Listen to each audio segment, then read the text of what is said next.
listening. So, yeah. Any other question?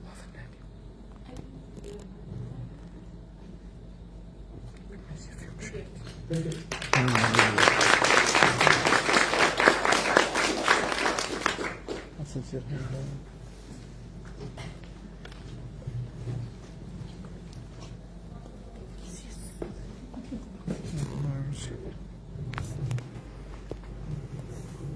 Okay, our next session is an Ask the Wikimedia Foundation board session with our 3 trustees, except looks like Rosie got distracted.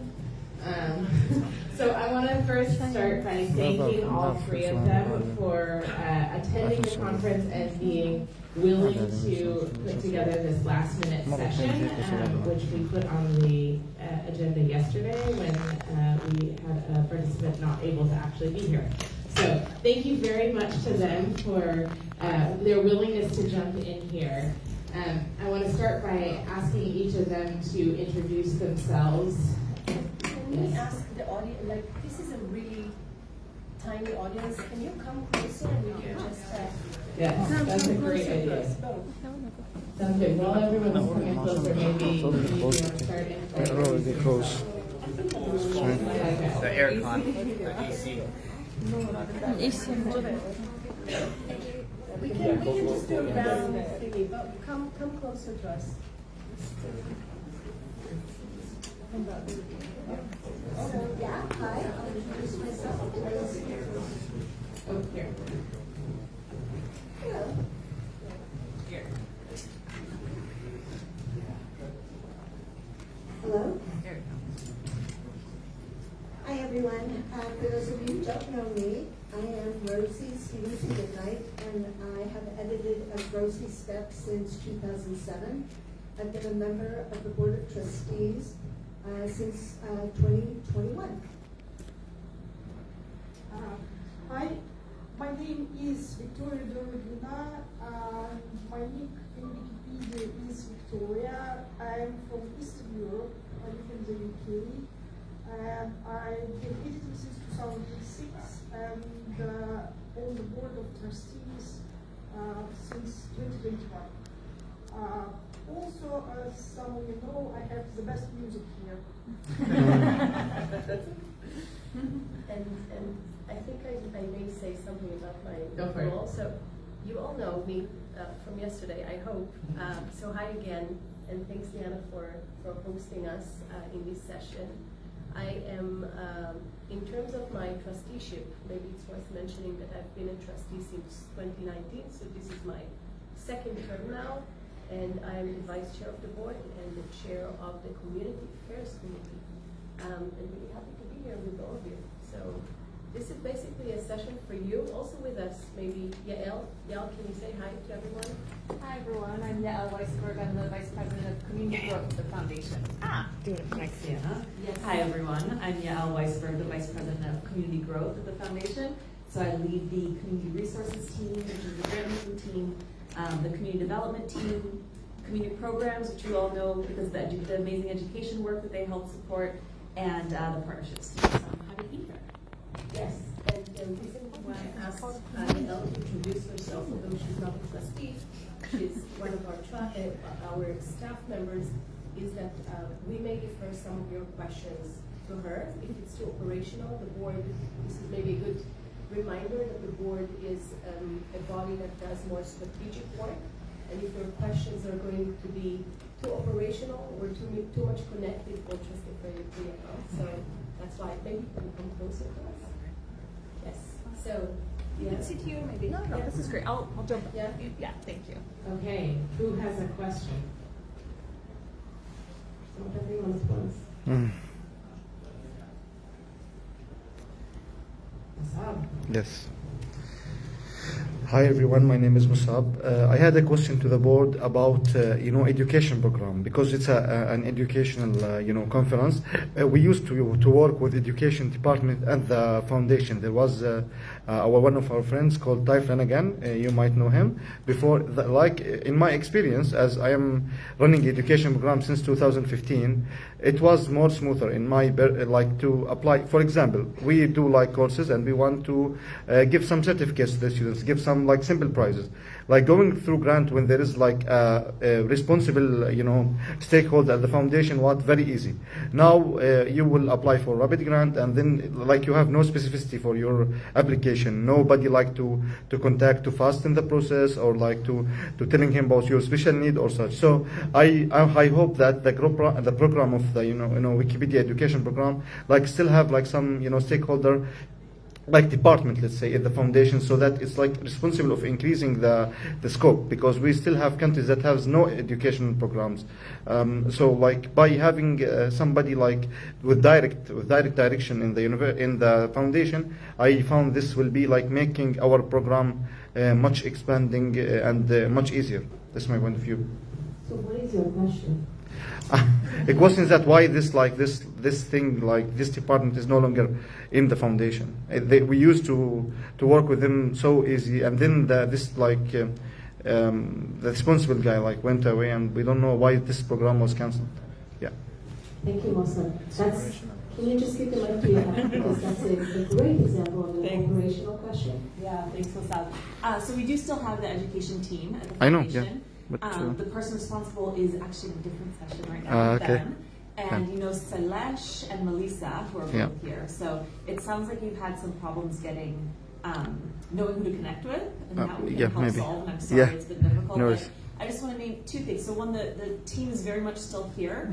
The second point is that this is the first time, I think, at least I've been at the foundation for about 4.5 years now, and at least in my tenure, this is the first time that we've actually named education as a core priority in our annual plan this year. And so you'll see that that's something that we really believe, Mike just got louder, something we really believe is important for the foundation to support, but in a potentially new and different way. So I see. The foundation is looking at ways that we can better support you in the movement doing education work, and maybe investing ourselves in education programs a little bit less. So the theme is like different.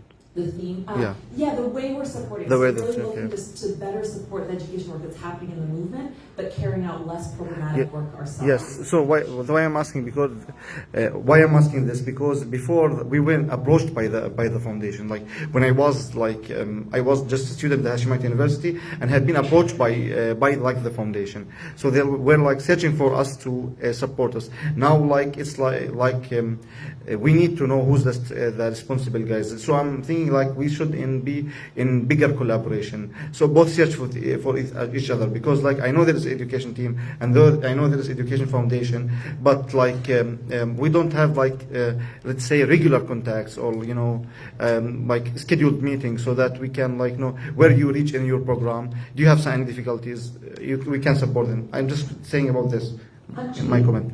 Yeah. Actually, the user group does have monthly meetings, but yes, user group is okay, and I'm a member in the user group. Yes. I'm talking about the foundation itself, not the user group. User group is a member. I can take this from the user group perspective, which is, I think, we in the Wikipedia and Education user group are interested in better collaborating with the foundation's education staff and making sure we're sort of looking to a future where we're supporting all of the educational efforts across the globe. And I think Shani mentioned this in her keynote yesterday around there's sort of disparate groups in the movement that are providing support, but it hasn't been coordinated very well. And I think one of the things we are particularly interested in, and I mean we here as the user group, the foundation's education staff, everyone who's putting together this conference, who's been collaborating together to make this event happen, we want to make sure that we are bringing that spirit of collaboration and coordination to the movement in the future. I will also plug, Cornelius is currently running a needs finding session in the Belgrade room, and there will be a repeat of it right after lunch, and I would strongly encourage you to participate in that, because the specific needs of kind of what support is your program not getting that it should be getting in the future is exactly what we're trying to determine through that session. And so Yael mentioned Ben, who's leading the education efforts at the foundation right now. He is currently in that other room facilitating that needs finding work with Cornelius. So I would strongly encourage you, if you have specific needs for your program, to participate in the afternoon session of that. I also want to comment specifically more strategically around education, and then Rosie has some more insights to share.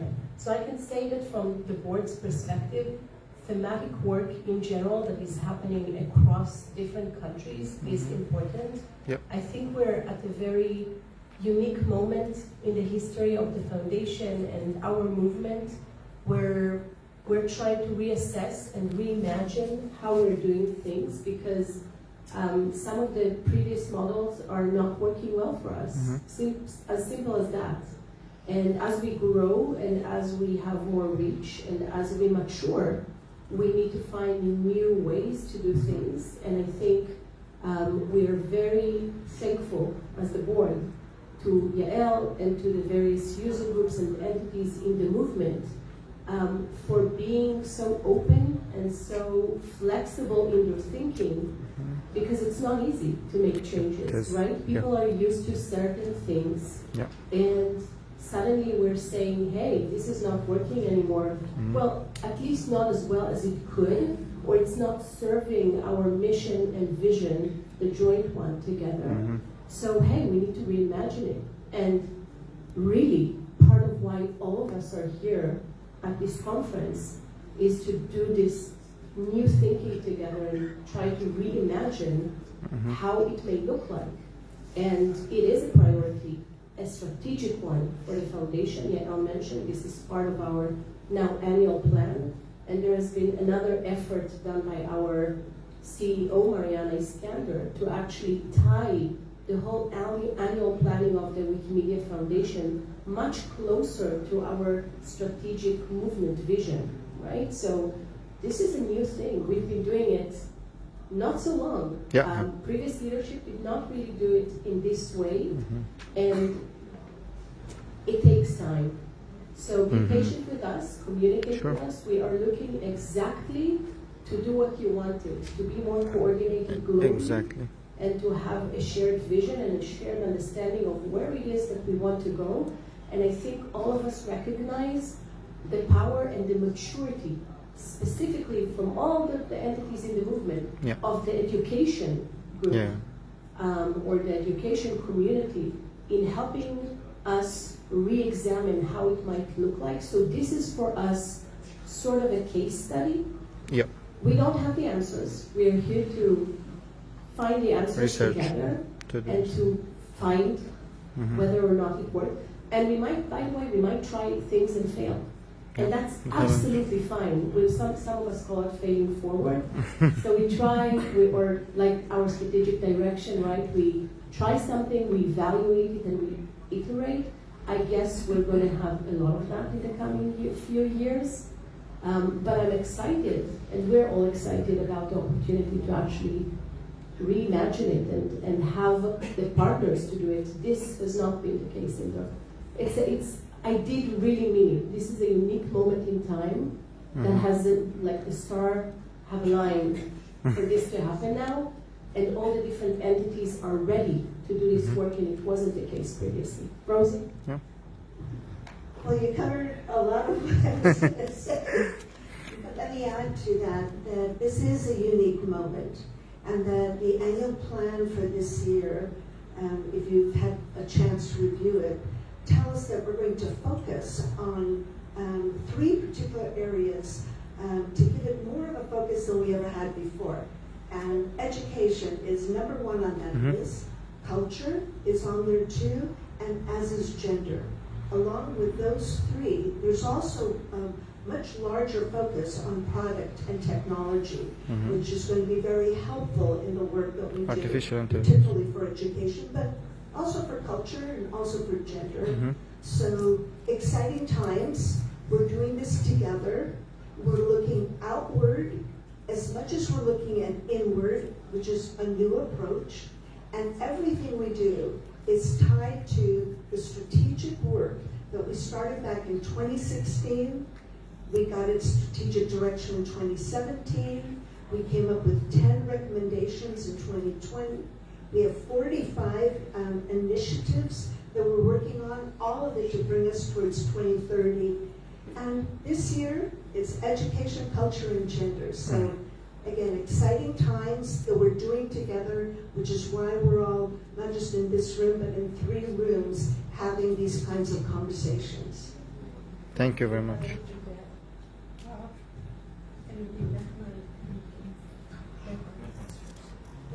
I wanted to say that to clarify the role of the board in all this, when we met in New York, board has 2 annual meetings, and there was also MCTC there that works on the corporate charter, and endowment board, which is a separate organization, and we had a joint session which considered education and possible ways to promote education and to join together all these dots that Shamini was talking about. Because we are on the stage where there is a lot of information, but it's all separated and people don't know what other people are doing, right?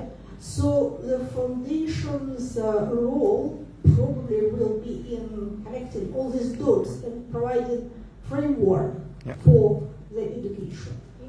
And in the annual planning, the money, and everybody I think is interested in money, for the grants was increased by 1/3, so it starts 15 million. And because education provides significant part of the outreach, I would say that it means there will be more resources. Yeah. Mehmet. Thank you.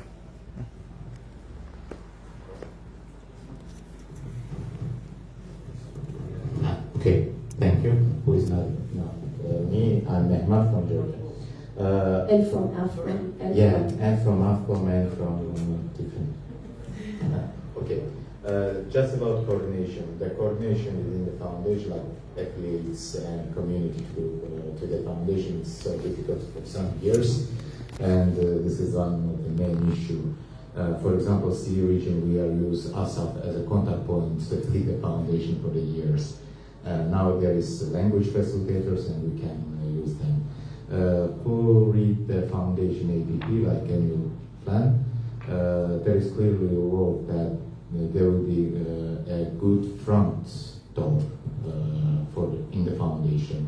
So I'm hoping that in the coming years we will have a good front door in the foundation to reach out to different departments and different people will know what we are doing and what we want from the foundation. So maybe in coming years it will be fixed, that issue with the coordination. What is your question? No, it just... Florence.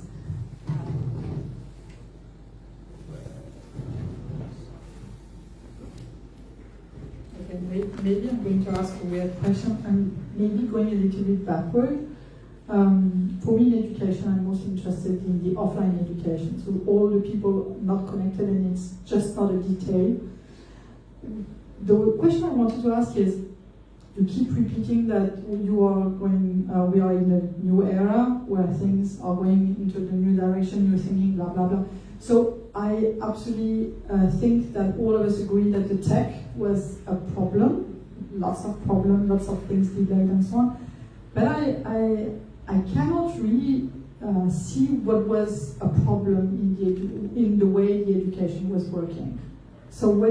So yeah, I'm interested. As a board member, so much about that. Yeah, but give us a couple of examples. I honestly think it doesn't really relate to the board. So can we maybe see if there are other questions to the board? And if not, I can comment on that and I can share some of the issues. Okay. Because it's completely not related to the board. Yeah, except the board still gives the general direction, and typically changing from a situation where the foundation is... Sorry? You're talking about the history, what were the issues, right? What are the issues the last few years that emerged in education that made you decide that there wouldn't be so much directly being done by the Wikimedia Foundation, but more the foundation giving support to the affiliate to do things about education, which seems to be the new direction for education strictly. So the board made a decision about this. It's not only an operational issue. I was just wondering if you had some feedback on this. Yes, so that's indeed not really connected actually to education, but I would say rather to the scope of everything that we do. So, where to even begin to answer that? Well, when Mariana joined as CEO, some of you may remember that she did a mapping exercise. I keep reminding this mapping exercise because I think that was a brilliant move on her behalf, because I think many of the issues that have come up in our movement in the last few years stem from the fact that there is a lot happening, but historically we didn't have necessarily owners to who's doing exactly what. And I really appreciated Mariana taking the time to map the different things and check, hey, who's responsible for that and who's responsible for that? Because that informed a deeper discussion on everything that the foundation does. And the reality, honestly, is the foundation cannot do everything. It just can't, not well. So it's about understanding exactly what it is that we want to do and can do and need to be the owners of and drive properly, and then what we can't. And then not only just say we can't touch that, but actually find new owners to these gaps of ownerships in the movement. And I think historically what happened is that everyone just assumed the foundation can do everything. And I mean, you're a previous board member, you know how this works, but people just expect the foundation to cover everything and to be responsible for having everything, and that's just not the reality that we all have. And I think education was just one of many things that weren't really covered properly for years. Not because people didn't want to, just because we have limited resources. And again, when I say limited resources, I want to acknowledge, yes, we have almost $75 million budget for yearly. It's becoming smaller now, but roughly, right, at least last year. And it sounds like really a lot of money for some people. But when you consider everything that we need to do and the fact that we actually operate the 7th biggest website in the world, and understand that it's just one of bazillion other projects and bazillion other initiatives. I think we counted and we got to almost 200 different initiatives, or they're just astronomical numbers, because even Wikipedia, right, it's not one, it's 300 different languages that need to be supported, and it's every version of Wikisource, and it's a lot. It's just really a lot. And there are extensions, and there are issues, and so technologically it's been challenging. The budget is not that big considering everything that we do, and we just can't be the owners of everything. So what Mariana is doing for the past few years, since she joined us, is really be much more focused in the annual planning. First of all, anchoring it to movement strategy, but also then finding these key areas where we are focused on and trying to experiment and engage in new ways to do things. And I think education, and I would say thematic work in general, has been one of these places where we're trying to see if we can shift most of the ownership, besides giving the infrastructure that Yael can talk more about probably. But keeping the infrastructure, the tech support, the tools, right, those things that we do best, the fundraising, things that we excel at the foundation, but see how it means to co-own with other entities in the movement, right? And see if we can have the community lead some of these things, which is why part of our discussion this weekend is, do we need an educational hub? Is this the right structure for us to liaise with the foundation to actually run education more efficiently? So it comes to that. It comes to roles and responsibilities and finding good owners to the missing bits that haven't been properly owned. And it's not happening only in education. Mariana took last year 2 specific areas that she's looking into, more specifically as case studies. One was Wiki Commons, and the other was Wikidata, as examples that we can explore together as a foundation to see what our impact can be to help figure some of the issues. And in parallel, as was mentioned, much of it is related to tech and tech development. And so we just recently, considering you recently, finally have a new CTPO, right? Selena Deckelman, who joined us in August. It's not a long time. She's still entering the role and doing a lot, obviously, to change the structures to make it more efficient. So we